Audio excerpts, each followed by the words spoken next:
अगर तुम चाहते हो कि तुम्हारा फ्यूचर चाइल्ड जो है वो ब्यूटीफुल दिखे और उसकी एक ब्यूटीफुल लाइफ हो तो इस वीडियो को पूरा खत्म कर देना और देख लेना। बेशक तुम्हारी अब एक ब्यूटीफुल लाइफ ना हो लेकिन तुम्हारे बच्चे की हो सकती है अगर तुमने इस वीडियो को देख लिया। अभी तक तुमने जो भी लुक्स मैक्सिंग की उसे सिर्फ तुम गाइस ही अट्रैक्ट कर रहे हो। वो बंदे जो लुक्स मैक्सिंग में होते हैं वो कहते हैं कितने खतरनाक जॉ लाइन है, हॉलो चीक्स आ गए, ये ऐसा दिख रहा है, हाई चीक बोन्स आ गए।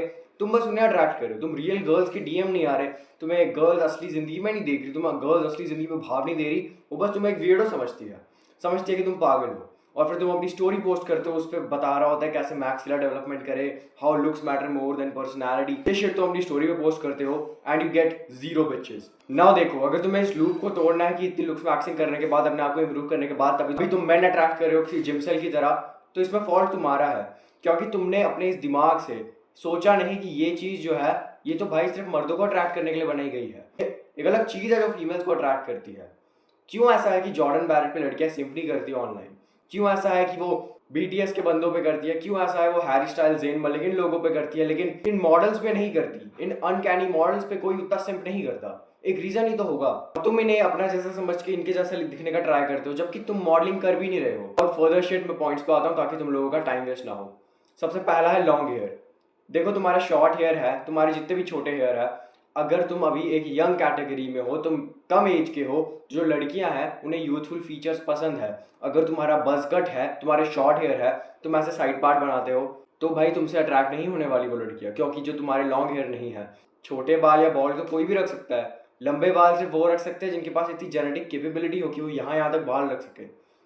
इस बंदे की तरह इनके पास इतनी जेनेटिक कैपेबिलिटी है कि ये बड़े बाल ग्रो कर सके, इनके पास इतने बालों की थिकनेस है। तुम्हारे पास है क्या? तुम्हारे पास नहीं है। या फिर क्या पता तुम्हारे पास है भी मगर तुमने ग्रो कर नहीं रखे, तो सामने वाली लड़की को पता नहीं चलता कि क्या इसमें है वो जेनेटिक्स ग्रो करने के। और सेकंड आती है एक्सेसरीज, और इस चीज पे तुम फक्ड अप कर देते हो। इस चीज पे तुम्हारा जो मैस्कुलिनिटी कोप वाला ब्रेन है वो एक्टिवेट हो जाता है और तुम सामने वाले बंदे की बात नहीं सुनते। टैटूज, नेल पॉलिश, पियर्सिंग जो होती है वो लड़कियों को अट्रैक्ट करती है। Now if you are a normal मर्द, तुम कहोगे टैटूज बना लूंगा, पियर्सिंग हाँ कान पे कर लूंगा, चलता है, nails, nail polish, what the fuck, इसको तो अनसब्सक्राइब करना पड़ेगा। अभी तुम इंडिया के हो, तुम नेल पॉलिश लगाओगे, तुम गे कंसिडर करे जाओगे हर एक मर्द के द्वारा।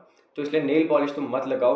लेकिन अगर तुम एक ऐसी जगह पे हो जहाँ पे नेल पॉलिश करना उतना कुछ गे नहीं देखा जाता, तो तुम ट्राई करो। अगर तुम अंडर 18 हो, कोई भी टैटू बनाने की मत करना। या फिर अगर तुम कोई टेम्परेरी सा बना रहे हो इधर उधर छाती पे वगैरह, कभी भी फेस पे मत बनाना, कभी भी गले पे मत बनाना, अपने बॉडी के ऊपर कहीं भी बनाना वहाँ बना दो। पियर्सिंग्स कभी भी अपनी नाक पे मत कराना। तुम्हारे कान ये बने हैं तुम्हारी पियर्सिंग्स के लिए, और इसमें भी कुछ वो बड़ा सा मत लगा देना जैसे मैरिड औरतें लगाती है। एक छोटी सी नीडल से जो पियर्सिंग आती है ना, जो शाइन करती है, बस वैसा कुछ लगा दो। एक चेन पहन लो, फर्क नहीं पड़ता कि रियल है या नहीं। मेरी भी रियल नहीं है, मैं तुमसे ओपनली एडमिट करता हूँ। ये जो चेन है, इससे पहले भी जो पहनी थी जिसपे ओम था, वो भी रियल नहीं थी। Because I am not materialistic. मैं बस ये इसलिए पहन रहा हूँ ताकि मैं थोड़ा सा बेटर दिखूँ। उसके बाद आते हैं बैगी क्लोथ्स। बैगी क्लोथ्स पहनोगे वो ज़्यादा अपीलिंग होते हैं, क्योंकि जब तुम टाइट क्लोथ्स पहनते हो जो तुम्हारे बाइसेप फिट कर रहे हैं, जैसा भी कर रहे हैं, वो तुम्हें एक ट्राई हार्ड दिखाता है। वो तुम्हें दिखाता है कि तुम्हें दिखाना तुम्हारे बाइसेप्स पड़े हैं। तुम स्किनी जीन्स पहन रहे हो, तुम कोई भी टाइट क्लोथिंग पहन रहे हो, वो तुम पे अच्छी नहीं लग रही क्योंकि तुम उसे पहनने के लिए नहीं डिज़ाइन किए गए हो। वो लड़कियों भी अच्छी लगती है, इसलिए तुम पहनने की ट्राई मत करो। थर्ड पॉइंट है गुड लिप्स। वो कहते तो लोग ऐसा है कि सबसे पहले जो सबसे ज़्यादा इंपॉर्टेंट चीज़ होती है वो होती है आइज़, फिर आती है जॉ, फिर आती है चीक बोन्स, फिर आते हैं लिप्स, फिर नोज, ऐसा कुछ। लेकिन अगर एक लड़की के पर्सपेक्टिव से देखें, वो सबसे पहले तुम्हारी आइज़ को देखेगी और उसके बाद तुम्हारे लिप्स को। अगर लिप्स तुम्हारे ड्राई है, अच्छे नहीं दिखते, बहुत नो लिप्स है मेरी तरह, इन्हें इंप्रूव करने का सोचो। अपना नेक्स्ट गोल बना दो कि तुम अपने लिप्स को लुक्स मैक्स करना है। अपना एक नेक्स्ट गोल रख दो कि तुम्हें हाइड्रेटेड रहना है, तुम्हें अपने लिप्स के अंदर कुछ भी करके एक अच्छा फ्लो रखना है ताकि वो डिहाइड्रेटेड ना हो, एकदम ड्राई ना हो। कि हमारे लिप्स बहुत ज़्यादा मैटर करते हैं। इतने सारे कोट्स लिखे गए हैं, वो होठों पे ही लिखे जाते हैं, आंखों पे लिखे जाते हैं। तुम्हारी आंखें इतनी अच्छी है, ऐसी तुम्हारी आंखें, नीली आंखें, वैसा कुछ, और तुम्हारे होठों पे लिखे जाते हैं। It is really hard to look at those lips which you can't kiss. तुम्हारी जॉ पे नहीं लिखे जाते। मुझे उस जबड़े को देखकर बहुत अच्छा लगता है, मैं पिघल जाता हूँ। नाउ फोर्थ टिप है taller and leader. Body type जो किसी लड़की को अट्रैक्ट करने के लिए है वो टॉल होना और लीन होना। तुम्हें लीन होने की जरूरत है। मस्कुलर हो एज एन एसेट तुम इसे ले सकते हो, मगर तुम्हें लीन होने की जरूरत ज़्यादा है। लीननेस ज़्यादा मैटर करती है मस्कुलैरिटी से। एंड नोट इट डाउन, तुम्हारा जो बेस्ट फ्रेंड है वो कहेगा हाँ यार तू बल्क में खतरनाक लगता है, तेरी बॉडी एकदम, तेरी शर्ट फील हो रही है, खतरनाक भाई, लिट। मगर लड़कियां सिर्फ तुम्हें तभी अच्छा कहेगी जब तुम लीन हो, जब तुम्हारी जॉलाइन शो हो रही हो। अब इस पॉइंट को सुन के ये मत सोचना कि तुम्हें थोड़ा सा बल्क नहीं करना पड़ेगा।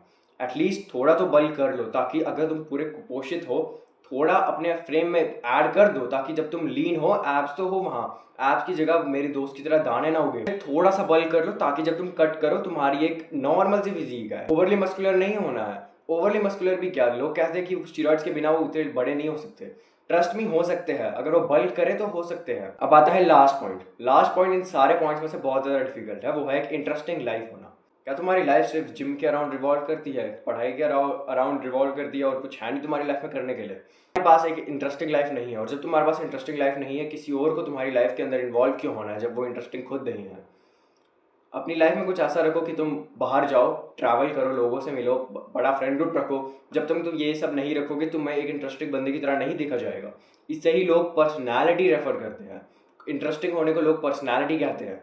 इसलिए जाओ और अपनी पर्सनैलिटी बनाओ। अगर मेरा डिस्कॉर्ड ज्वाइन करना है नीचे, अगर मुझसे प्राइवेटली कंसल्टेशन चाहिए, मुझे इंस्टाग्राम पे डीएम कर सकते हो।